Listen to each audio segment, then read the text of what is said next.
Bon, alors aujourd'hui, on va parler de la fonction racine carrée. On va d'abord étudier la fonction racine carrée de base, et puis ensuite on va voir la fonction racine carrée transformée. Alors si on prend la règle de la fonction racine carrée de base,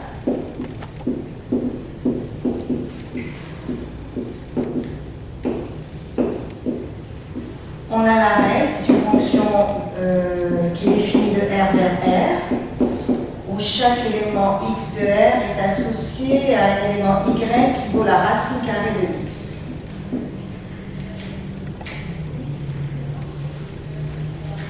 Alors, on va commencer par tracer le graphe de cette fonction pour avoir une idée de l'allure de la courbe. Et comme on sait, pour tracer une fonction, on donne des valeurs arbitraires à x et on trouve la valeur correspondante de y. Alors, on va commencer par, bien sûr, la valeur de x égale à 0. Quand x est égal à 0, la racine carrée de x vaut 0. Donc, on a le point 0, 0 qui appartient à la courbe. Quand x égale 1, y vaut la racine carrée de 1 qui est 1. On va éviter de prendre la valeur 2, puisque la racine carrée de 2 n'est pas entière. Et si on veut établir le graphe de la fonction, c'est préférable de prendre des carrés parfaits. Donc la prochaine valeur de x que je vais choisir, c'est 4. La racine carrée de 4, c'est 2. Et on va prendre 9. Quand x égale 9, la racine carrée de 9 est 3. Donc pour le moment, on a ces points qui appartiennent à la courbe. Qu'est-ce qui se passe avec les valeurs négatives de x? Quand x est égal à moins 1, mais on sait que la racine carrée de moins 1 n'existe pas dans R. Donc, toute valeur négative de x ne fera pas partie du domaine de cette fonction. Alors, voici l'allure de la fonction racine carrée de base. Et on va étudier les propriétés de cette fonction. Comme on voit, le domaine de cette fonction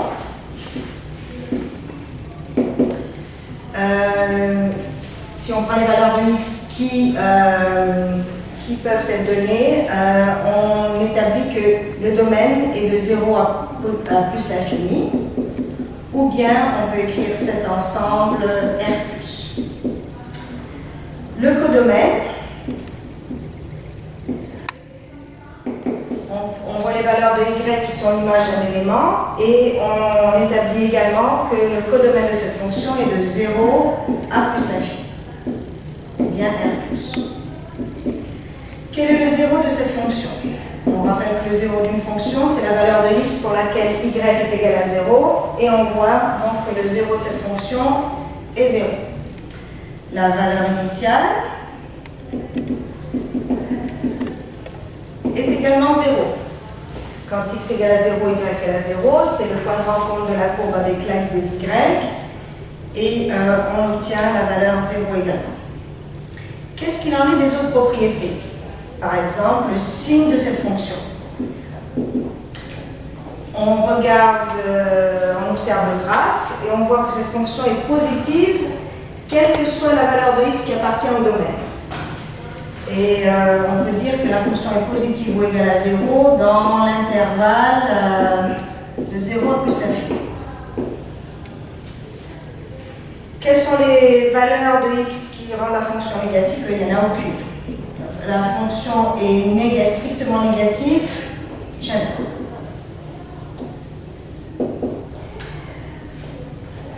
Pour la variation de cette fonction, on établit que la variation, que f est croissante, quelle que soit la valeur de x appartenant au domaine, donc dans R+, parce que quand x augmente, la valeur de x augmente également. Et que la fonction n'est jamais décroissante pour la fonction racine carrée de base. Enfin, les deux dernières propriétés qu'on regarde, c'est le maximum et les extrêmes de la fonction. Et on établit que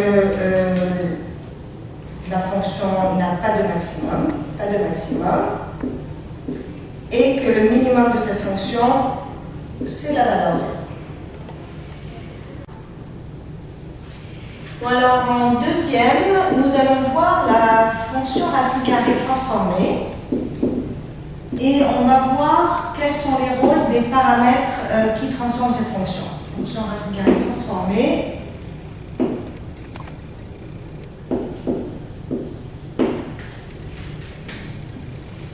Et y égale a racine carrée de b facteur de x moins h plus k.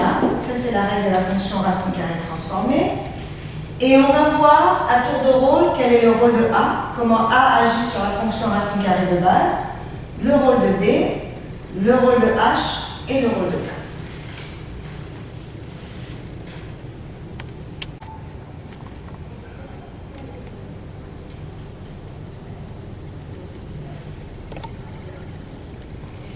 Bon, en premier, on va voir le rôle de A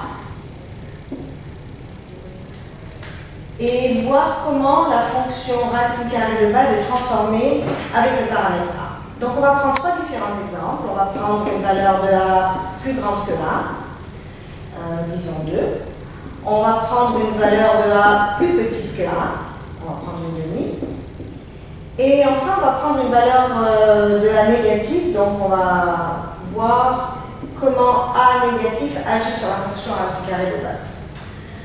Alors, A plus grand que 2, A plus grand que 1, si je donne à x la valeur 0, la racine carrée de x est toujours 0, fois 2, on a encore 0. Donc, on s'aperçoit que le sommet de la fonction racine carrée, qui était 0, 0 dans la fonction de base, ne bouge pas. Il n'est pas transformé, A n'agit pas sur le sommet de la fonction racine carrée. Quand x égale 1, la racine carrée de 1, c'est 1, mais la valeur est doublée à cause du paramètre 2. Donc, x égale 1, y égale 1, mais maintenant, avec la transformation, mon y vaut 2. Donc, y a doublé. Ça va être le cas pour, quand x égale 4, la racine carrée de 4, c'est 2, mais 2 va être doublé, donc chaque valeur de y va être doublée. 2 devient 4, 3 devient 6. Et on s'aperçoit donc que le nouveau graphique de la fonction est celui-ci, de la fonction transformée. Et on s'aperçoit ici qu'on a un étirement vertical du graphique de la fonction de base. Quand A égale 1/2, qu'est-ce qui va se passer? Chaque valeur de y va être divisée par 2 ou multipliée par 1/2. Et on s'aperçoit également que quand x égale à 0, mon sommet ne bouge pas, il reste à 0, 0, donc A n'a pas d'effet sur le sommet de la fonction racine carrée. Quand x égale A, y égale 1 pour la fonction de base, mais fois 1/2, on obtient 1/2.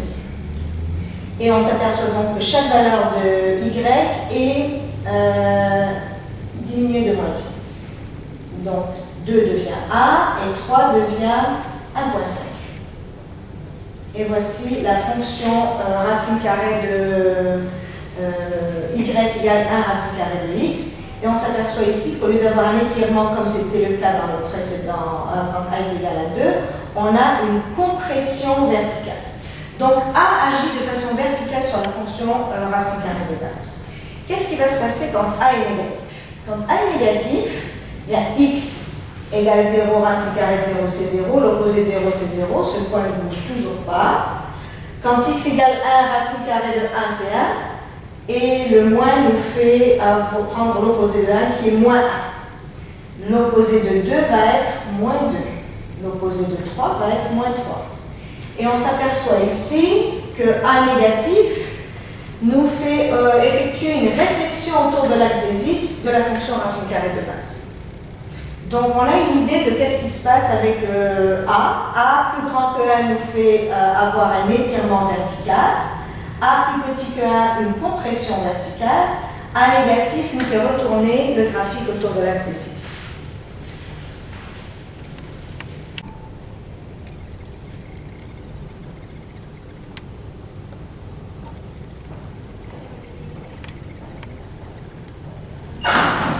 Bon, maintenant, on va voir le rôle de B. De la même façon que j'ai procédé pour A, je vais donner à B des valeurs, disons une valeur plus grande que A, 2, une valeur plus petite que A, 1/2, et B négatif. Qu'est-ce qui va se passer et comment B agit sur ma fonction racine carrée?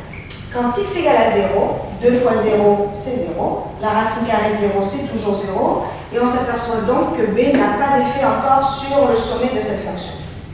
Le sommet est toujours à 0, 0. Quand x égale 1, à cause du facteur 2 que j'ai ici, 2 fois 1, ça donne 2. Et on obtient la racine carrée de 2, qui est à peu près 1,414. Ce qu'on s'aperçoit, c'est qu'il faut donner à x la moitié de ce qu'on donnait avant pour arriver au même niveau pour y. Donc, si je prends x égale 1 demi, au lieu de prendre x égale 1, 2 fois 1 demi nous donne 1, et la racine carrée de 1 va être 1. Donc, quand x égale 1 demi, on est au même niveau que l'on était avant, et on s'aperçoit donc qu'on a donné à x la moitié de ce qu'on donnait avant pour être au même niveau. Et donc, on s'aperçoit qu'on a une compression horizontale au lieu d'avoir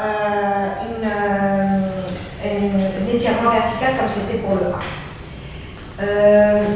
Quand x égale 2, 2 fois 2, 4, la racine carrée de 4 nous donne 2. Donc on s'aperçoit bien de ce qu'on a dit, qu'on a une compression horizontale, on donne à x la moitié de ce qu'on donnait avant pour être au même niveau. Donc le prochain point, on va prendre x égale 4,5 et on a la fonction racine carrée dessinée ici. On s'aperçoit qu'on a une compression horizontale, alors que pour a égale à 2, c'était un étirement vertical. Une compression horizontale, mais on peut le voir aussi comme un étirement vertical, parce que cette fonction peut être écrite aussi racine carrée de 2 fois racine carrée de x. Et donc on peut le prendre comme le rôle de a au lieu du rôle de b. B égale 1 demi. À cause du paramètre qui vaut 1 demi, on doit donner à x 2 fois ce qu'on donnait avant pour arriver au même niveau. Donc quand x égale à 2, la moitié de 2 c'est 1, et la racine carrée de 1 c'est 1. On s'aperçoit ici donc qu'on a un étirement horizontal au lieu d'avoir une compression horizontale. Quand x égale 4, la moitié de 4 nous donne 2, et la racine carrée de... c'était là, quand x égale à 8, la moitié de 8 nous donne 4, et la racine carrée de 4 nous donne 2. Et on obtient donc ce graphique. Enfin, quand b est négatif, qu'est-ce qui se passe? On ne peut plus donner à x des valeurs positives, puisque en donnant des valeurs positives de x, on obtient un nombre négatif, et la racine carrée d'un nombre négatif n'existe pas dans R. On va donc être obligé de donner ici des valeurs négatives de x pour pouvoir avoir la fonction qui est définie. Quand x égale à 0, la racine carrée de 0, c'est 0. Quand x égale à moins 1, moins 1 nous donne 1 et la racine carrée de 1, c'est 1. Moins 4, la racine carrée de 4 nous donne 2. Moins 8, moins 9, la racine carrée de 9 égale à 3. Et si on compare maintenant notre fonction de base qu'on avait ici, on s'aperçoit qu'on a ici, quand b est négatif, une réflexion du graphique autour de l'axe des y. Et donc ça change le domaine de notre fonction. Notre domaine, au lieu d'être R+, notre domaine va être ici R-. Et donc B agit, quand B est négatif, on a notre graphe qui est défini dans le deuxième cadran, au lieu d'être défini dans le premier cadran.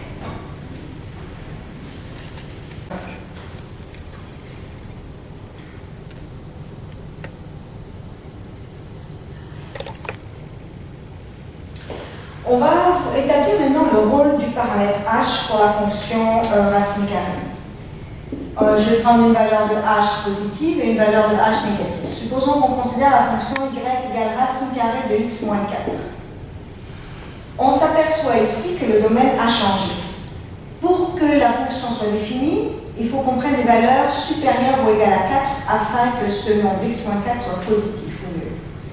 Donc quand x égale 4, 4 moins 4 nous donne 0, et la racine carrée de 0, c'est 0.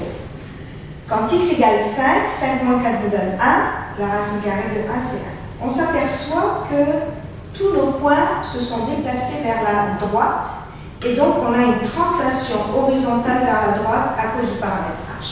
Notre sommet aussi s'est déplacé, puisqu'on ne peut pas donner à x une valeur inférieure ou égale à 4 afin de définir notre fonction.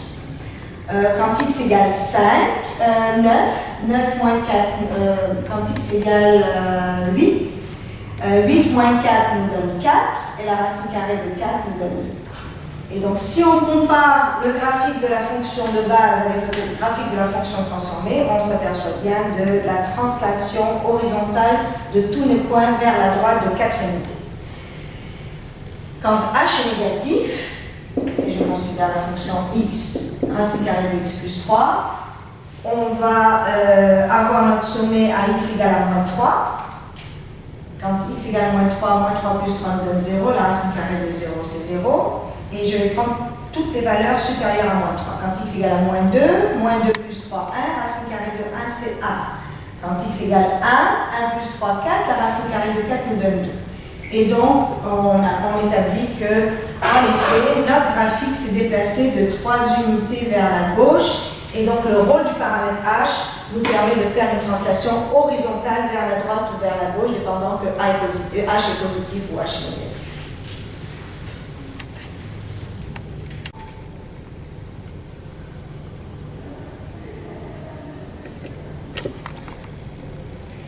Bon, il nous reste finalement encore le rôle du paramètre k. On va considérer deux cas, une valeur de k positive et une valeur de k négative. Alors commençons par une valeur de k positive. On s'aperçoit que quand x égale à 0, la racine carrée de 0 vaut 0, plus 3, 3. Et donc on a une translation du sommet de 3 unités vers le haut. Quand x égale 1, la racine carrée de 1 vaut 1, plus 3, 4. Quand x égale 4, la racine carrée de 4 vaut 2, plus 3, 5. Et si on compare le graphique de la fonction de base et la fonction transformée par le paramètre k, on s'aperçoit qu'on a une translation de 3 unités vers le haut. Qu'en est-il de la fonction racine carrée de x, y égale racine carrée de x moins 4? Et le même principe, quand x égale à 0, la racine carrée de 0 vaut 0, moins 4, moins 4. Quand x égale 1, la racine carrée de 1 vaut 1, moins 4, moins 3.